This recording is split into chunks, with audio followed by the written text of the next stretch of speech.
Alhamdulillahi Rabbil Alamin. Wassalatu wassalamu ala ashrafil mursalin wa ala alihi wa sahbihi ajma'in. Alhamdulillah ikhwah fillah yang dirahmati Allah. Pada malam hari ini insyaallah kita akan melanjutkan kajian dari kitab Kifayatul Akhyar fi Hilli Ghayatil Ikhtisar, karangan daripada Al-Imam Taqiyuddin Abi Bakar Muhammad Al-Husaini Al-Hisni Ad-Dimashqi Asy-Syafi'i. Di lanjutan tentang masalah takziah ya. Bagaimana dan apa hukum takziah? Apakah wajib, sunat atau haram, kan itu. Bismillahirrahmanirrahim. Qala al-musannif rahimahullahu ta'ala, nafa'anallahu bihi wa bi'ulumihi fid daraini amin amin ya rabbal alamin. Wa yu'azza ahluhu ila 3 ayyamin min dafnih. Dan ditakziahi atau diucapkan bela sungkawa, ditakziahi ahluhu keluarga mayit ila 3 ayyam sampai 3 hari min dafnih daripada penguburannya. Berarti 3 hari setelah penguburan mayit masih sunnah kita bertakziah. At-ta'ziyatu, adapun takziah itu fil lughah at-tasliyah. Jadi menurut bahasa takziah itu at-tasliyah, penghiburan, menghibur, menyenangkan hati, kan itu kan? Menyenangkan hati ahli musibah. At-tasliyatu amman yu'azza alaih, terhadap orang yang ditakziahi ke atasnya. Wa 'inda hamalati syari'ah, makanya kita takziah itu menyenangkan keluarga mayit. Nah, gitu. Jangan membuat susah keluarga mayit, kan itu kan?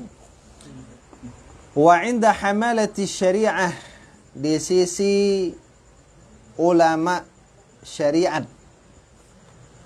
Alhamlu, maksudnya ahli fikih. Alhamlu 'ala sabri 'alal mayyiti bi dzikri ma wa'adallahu ta'ala min ats-tsawab.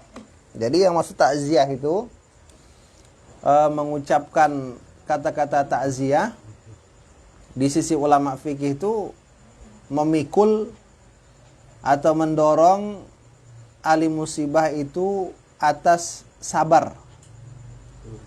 Alal mayyit, ke atas mayit, bidzikri ma wa'adallahu, dengan menyebutkan apa yang Allah Ta'ala janjikan minats tsawab, daripada pahala. Jadi waktu berkunjung itu kita mengingatkan dia supaya sabar, gitu. Wa tahdhiri minal jaza'i al-mudhhib lil ajri, mewanti-wanti dari sikap al-jaza' ya, memberontak, menggerutu, yang menghilangkan pahala. Wal mukas atau wal muksib lil wizri, dan yang dapat menimbulkan dosa. Itu berarti salah satunya yang kita ingatkan itu, gitu kan, sabar. Kemudian jangan menggerutu, gitu. Nanti hilang pahala, datang dosa.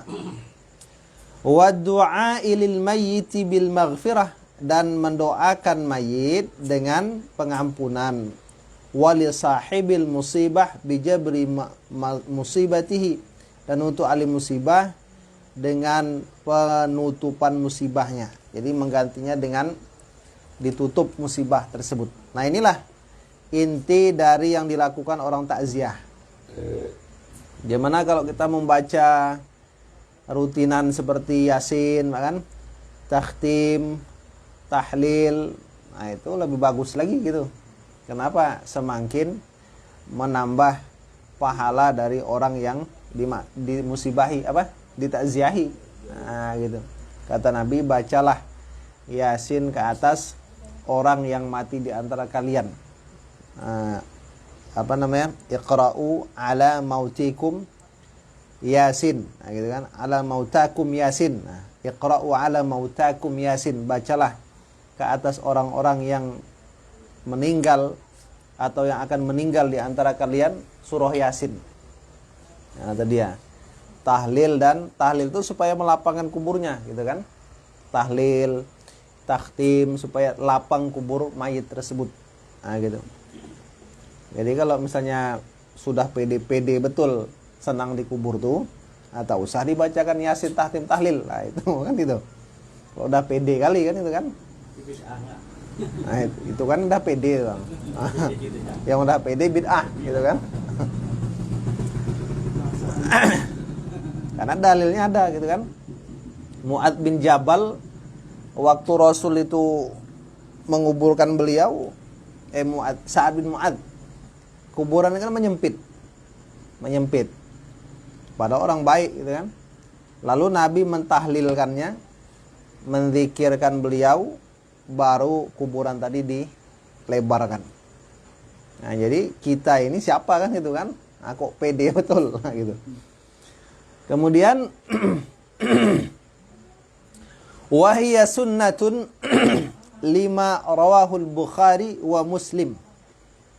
Takziah itu sunnah berdasarkan apa yang diriwayatkan oleh Imam Al-Bukhari dan Muslim an Usamah, dari Usamah bin Zaid radhiyallahu anhu qal arsalat ihda banati Rasulillah sallallahu alaihi wasallam. Salah seorang anak Nabi itu mengutus orang untuk menemui Nabi Muhammad sallallahu alaihi wasallam, tada'uhu wa tukhbiruhu, mengajak Nabi dan memberitahu Nabi anna banallaha fil maut, bahwasanya anak cucu Rasul itu ada yang sedang sekarat. Nah, gitu. Faqala Rasulullah sallallahu alaihi wasallam Rasul, Nabi pun mengatakan kepada utusan tadi, irji' ilaiha, baliklah kembali kepadanya.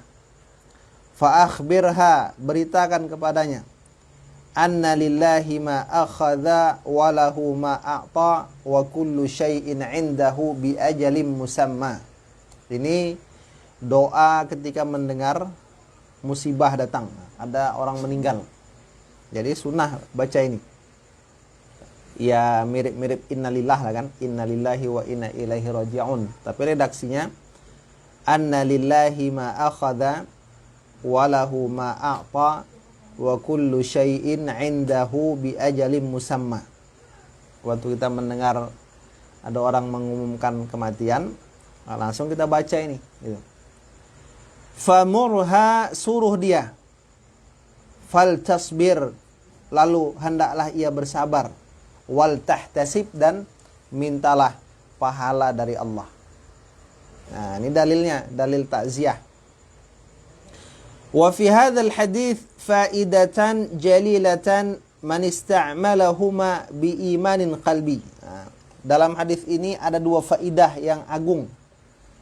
Siapa yang mengamalkan keduanya dengan keimanan yang dinisbahkan di dalam hati, faqad dzaqa halawatal iman, maka dia akan merasakan manisnya iman. Nah, itu dia. Wa dzalika anna syakhsa idza dzaqa ta'ma.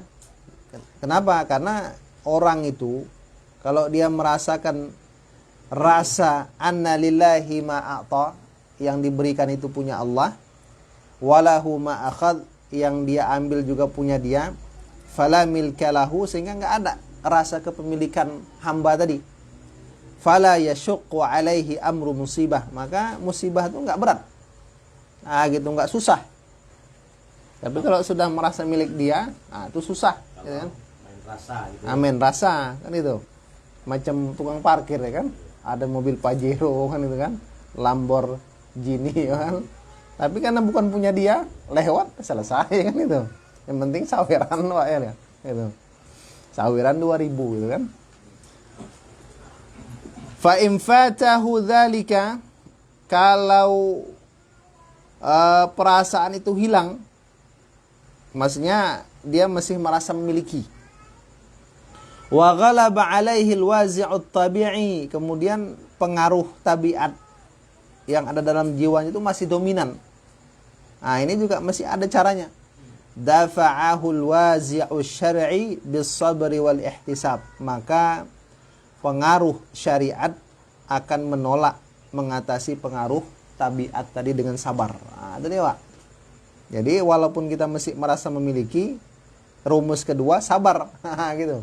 Kalau rumus pertama itu udah tingkat tinggi itu, Pak. Nah, itu dia. Udah wali itu kan itu. Bukan wali, Pak. Wali beda. Kemudian fa in fatahu dzalik ta'addat musibatuhu. Nah, kalau dua-duanya hilang, berlipat-lipat musibahnya. Nah, sudah keluarganya meninggal, pahala tak dapat, dosa datang. Kan berlipat-lipat, Pak. Nah, tempat tangga tak kilir pula lagi kan. Nah. Wa hadza innama yansha'u min faraghin nafsi 'anillah. Ini semua muncul karena kosongnya jiwa dari Allah. Nah, karena dia tak belajar zikir kan itu kan, tidak membiasakan zikir. Bi khilafil amir bih, berbeda dengan yang hatinya itu penuh dengan zikir kepada Allah. Nah, itu dia, Pak. Kenapa? Fa innahu yaral amwal wal aulad fitnatan wa bu'dan an bughyatih. Orang yang hatinya itu penuh dengan zikir, harta, keturunan itu ujian. Nah, dan dapat memalingkan hamba dari tujuan kenapa hamba tadi diciptakan Allah ke dunia. Nah, itu dia. Walihada, oleh karena itu lamma ta'ajjaba ashabu Ibnu Mas'ud, ketika sahabat Ibnu Mas'ud itu ta'ajub, merasa merasa ta'ajub kan, men husni auladih, dari gantengnya anak beliau. Nah, jadi anak Ibnu Mas'ud itu ganteng-ganteng semua gitu kan. Jadi orang-orang kalau melihat tuh merasa kagum. Kalau kita kan naik kuping sebelah kan itu, Pak. Bukan sebelah, dua-dua pun gitu kan. Ibnu Mas'ud beda lagi. Apa kata beliau? La'allakum tata'ajjabuna min husnihim. Boleh jadi kalian itu kagum dengan kegantengan mereka. Wallahi, kata beliau, demi Allah, la faraghu yadaya min tarbiyatihim ahabbu ilayya min baqaihim. Kata beliau, kosongnya tangannya dari mendidik mereka lebih disukai daripada kekalnya mereka. Maksudnya apa tuh? Kalau sampai jadi fitnah, kan itu, Pak. Allama annahum madhinnatu qat'ihi. Jadi Ibnu Mas'ud itu memberitahu anak harta itu tempat munculnya dugaan putusnya seorang hambaan mahbubih dari Allah. Nah, itu dia. Nah, jadi takziah itu 3 hari. Nah, sekarang pertanyaannya, kalau boleh nggak ditunda gitu, Pak? Kan tadi 3 harinya setelah dimakamkan gitu kan, dikapankan. Nah, misalnya 3 hari meninggalnya di Jakarta gitu kan. Sebenarnya orang Duri. Cuma karena dia di Jakarta, keluarganya semua ke Jakarta. Nah, setelah pulang baru takziah, boleh nggak gitu kan? 3 harinya tuh setelah sampai ke Duri. Nah, gitu, nggak begitu meninggal. Nah, di sini disebutkan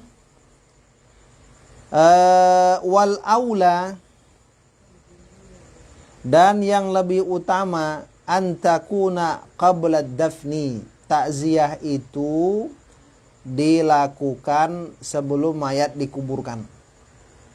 Nah, jadi waktu mayat meninggal sore, malam tuh sunnah takziah kalau mau gitu. Nah, nggak harus. lebih utama di sini.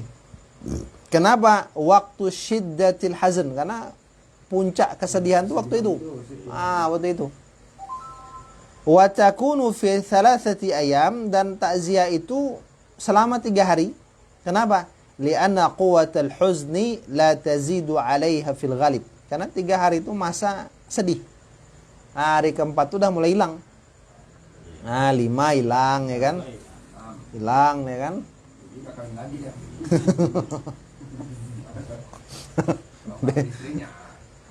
Itu dia kan, jadi 3 hari. Dia Pak. Wa ba'da 3 makruh. Wa ba'da 3 makruh. Setelah 3 hari makruh. Maksudnya makruh di sini takziah dalam artian mengingat kembali. Beda kalau dia untuk mengirim pahala. Gitu. Ini maksudnya takziah dalam artian tausiah aja gitu. Tausiah tentang kematian itu makruh setelah hari ketiga. Yang makruh. Kenapa makruh? Li'annaha tujaddidul huzn, memperbaharui kesedihan. Jadi kalau hari ke-7 tuh nggak usah takziah, baca Yasin aja. Yasin, tahtim, tahlil udah. Ceramah yang lain lah ya. Ceramah yang lain. Itu. Pokoknya jangan tentang kematian lagi kan, membuat sedih balik kan itu kan. Itu dia Pak. Jadi Yasin aja lah gitu kan. Tahtim, tahlil. Makruh itu melebihi haram ya? Di bawah haram nih Bang. Haram ya? Belum sampai. Tak melebihi haram kan gitu ya kan? Iya. Namanya makruh. Wa qad ja'ala Rasulullah sallallahu alaihi wasallam nihayatul huzn 3. Rasul menjadikan batas sedih itu 3 hari. 3 hari batas sedih. Fafis sahihain, dalam kitab Sahih Bukhari, Al-Bukhari dan Al-Muslim, Al-Bukhari dan Muslim, di situ ada sabda Rasul, apa kata Nabi? La yahillu limra'atin tu'minu billahi wal yaumil akhir an tuhidda ala mayyitin fawqa 3. Seorang wanita yang beriman kepada Allah dan hari akhir tidak boleh berkabung ke atas mayit lebih dari 3 hari. Jadi batasnya 3 hari cuma. Baju hitam, tak bersolek ya kan, tak keluar rumah 3 hari. Illa ala zaujin arba'ata ashhur wa ashra. Kecuali kalau suaminya meninggal. 4 bulan 10 hari. Tak boleh keluar ya. Tak boleh bersolek. Baju pun baju biasa. Tak boleh keluar, maksudnya apa? Yang jalan-jalan tuh Pak, terpeling ya kan, terpeling. Tapi sekarang enggak juga. Nah itu, terpeling ya. Nangis kelang seminggu soleh kamu tuh. Enggak, kadang-kadang banyak juga yang gini kan. Nasihat tulis sabar ya, sabar, nanti kalau ada apa-apa ngomong sama saya. Itu kalau sindiran boleh Pak. Kalau sindiran, terus terang tak boleh, belum. Itu. Boleh. Nyindir boleh. Kalau merasa tersindir gitu ya. Ya, tapi kalau terus terang belum boleh Pak. Tunggu 4 bulan 10 hari dulu. Ya, itu ya jelas. Begitu, jangan terlalu sedih. Ada kawan itu sana. Saya nanya-nanya. Nyindir tuh kan. Itu kalau yang meninggal suaminya 4 bulan 10 hari. Tapi dia tidak boleh keluar kan. Ya keperluan inti lah. Belanja kan. Ngaji boleh ya. Pergi ngajar ngaji kalau dia guru kan. Gitu. Boleh kan ya. Jadi kalau apa boleh. Tapi kok traveling ya kan. Yang perempuan ya. Perempuan Pak.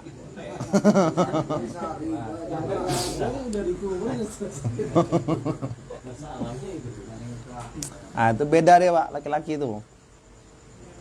Laki-laki belum aja ninggal boleh. Itu.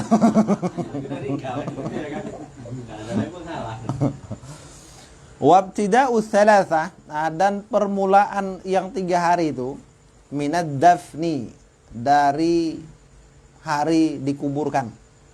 Waktu dikuburkan. Jazama bihil Baghawi fi syarhil muhadzab. Ini yang memastikan waktu ini Imam Al-Baghawi ya, dalam kitab Syarah Al-Muhadzab, dalam Syarah Imam Nawawi ya, bukan Baghawi, Nawawi.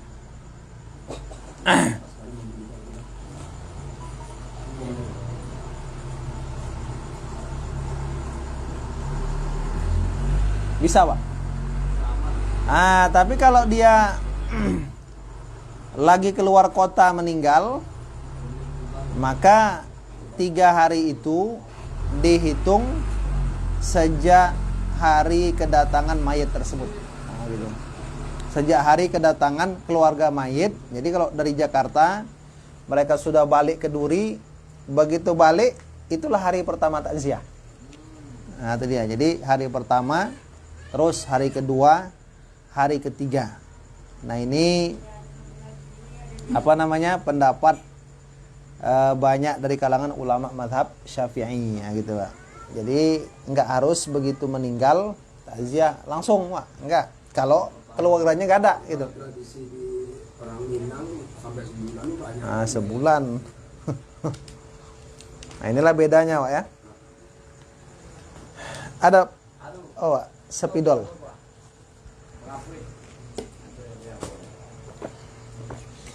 Sepidolnya tak ada, Pak. Spidol. Sepidol Ustaz Mirwan nanti dipakai payah pula.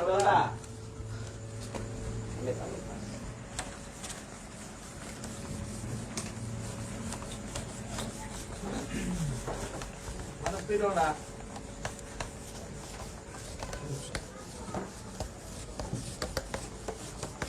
Baik. Maaf ya. Masih yang sama, Pak ya.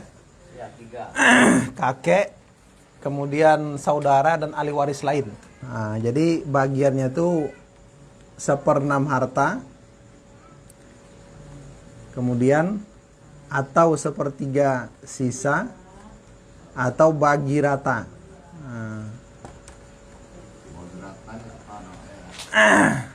Kasus yang kedua, kita contohkan. Yang meninggal tuh istri mayit. Kemudian yang meninggal istri mayit. Ahli warisnya istri mayit. Kemudian kakek. Enggak usah lah kakek, ibu dulu. Ibu. Kakek. Saudara laki-laki 2 orang. Kemudian saudara perempuan 1 orang. Nah, ini dia, Pak. Jadi ahli warisnya tuh ada istri, ada ibu, ada kakek, ada saudara laki-laki 2 orang, ada saudari perempuan 1 orang. Kita ambil pertama dulu, Pak. 1/6 harta.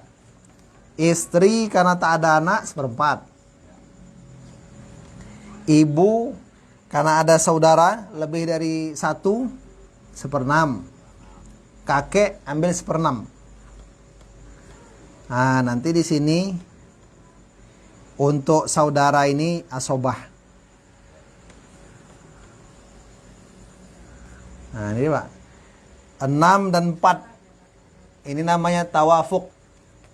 6 dikali 2 12, 4 kali 3 12. Nah, jadi 6 kali separuh angka 4 12, 4 kali separuh angka 6 12. Berarti hasilnya 3 ya. Yang ini 2. Yang ini 2. Sisanya 5 6 7. 7 ya. 7 kan? 7 kan? 7 pula 5 lah ya. Ini 7 5. Nah, 5. Karena saudara ini laki-lakinya 2, berarti 2 ini dianggap 4 bagian. Perempuan 1.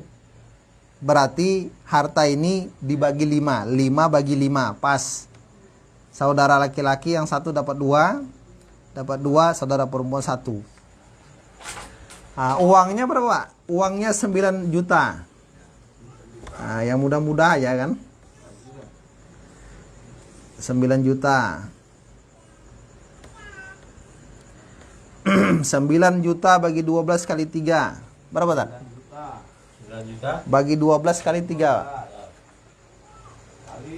3, Pak. 2 juta. Iya. 9 juta ya. 2 juta 250. 2 juta 250, Pak. Bagi berapa tadi? Bagi 12 kali 3. 2 juta 200. Ya, 2 juta 250. 9 juta bagi 12 kali 2, Bang. Hah? Kali 2. 9 juta Bagi 12 kali 2. Boleh. 1 juta 500. 1.500.000. Kita matrik.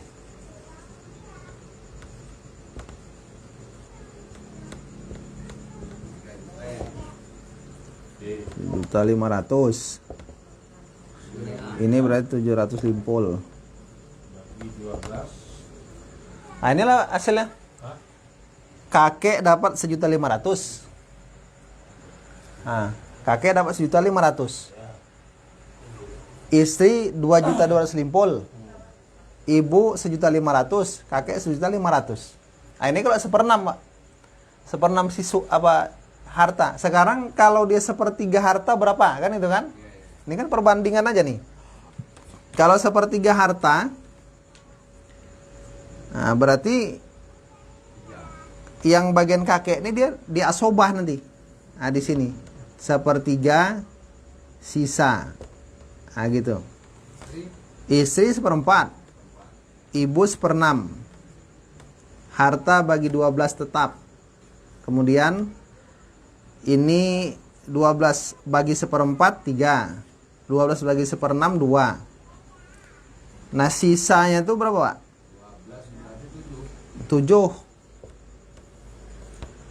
Sementara harta ini sepertiganya itu untuk kakek. 7 dibagi 3 itu nggak bisa menghasilkan angka bulat. Maka caranya 12 dikali 3. 36. Ini berarti 9. Ini 2 kali 3 6. 7 kali 3, Pak? 21. 21 bagi 3 7. 7. Sisanya 14. Ah, dah. Berarti kakek dapat 7 bagian. Sisanya 14. Ah, 14 itu untuk 2 saudara laki-laki, 1 saudara perempuan. Berarti 5 tuh, 5 kepala, 5 bagian. 5 bagi 14 tak bisa pula. Enggak bisa kan? 5 bagi 14 enggak genap tuh. Ada pecahan. Berarti 5 dikali 36. Berapa lagi, Pak? 100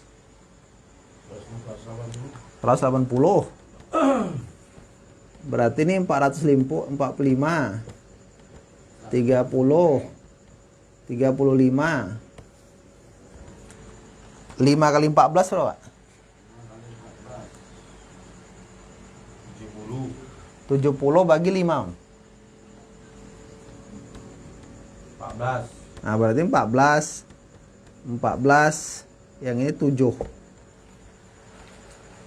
9 juta bagi 180 kali 45. 2 juta 9 juta 200 bagi 12. bagi 180. Hah? 180 kali 3 kali 45. Baginya itu bagi 36. 180, Pak. 2 juta 250 juta. Ah, ya. Yang ini 1.500.000. Sama. Kalau yang ini 9 juta bagi 180 kali 35. 1 juta 250. 1 juta. 750. Ah, lebih banyak dia. Dari 1/6. Pakai itu tadi. Ah, lebih banyak. Kalau dia 1/6 1.500.000. Iya. Kalau sepertiga sisa 1.750.000. 250 lah. Ah. Lebih untung 250. Nah, jadi kasusnya kalau yang ini untung ini, Pak. Sepertiga sisa. Tapi kalau yang kita yang pertama itu baru 5 ya. Nah, ini 1.500.000. Kalau 1/6 harta. Kalau bagi rata gimana? Bagi rata dia segini hasil nanti. 1.500.000. Semua. Bagi rata sama saudara. Kecuali istri yang ini. Sama perempuan juga Nah, ya. ini kan bagian masing-masing.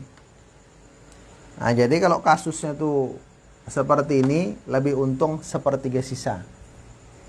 Jadi kasus ini Pak, istri, ibu, kakek, 2 saudara, 1 saudari perempuan. Nah kalau yang kemarin kasusnya tuh 2 saudara laki-laki, 1 saudara perempuan, kakek dengan 2 anak perempuan. Nah itu dia. Jelas Tad? Jelas? Apa yang jelas Tad? Nah, baik, kita cukupkan. Syukran katsiran. Assalamualaikum warahmatullahi wabarakatuh.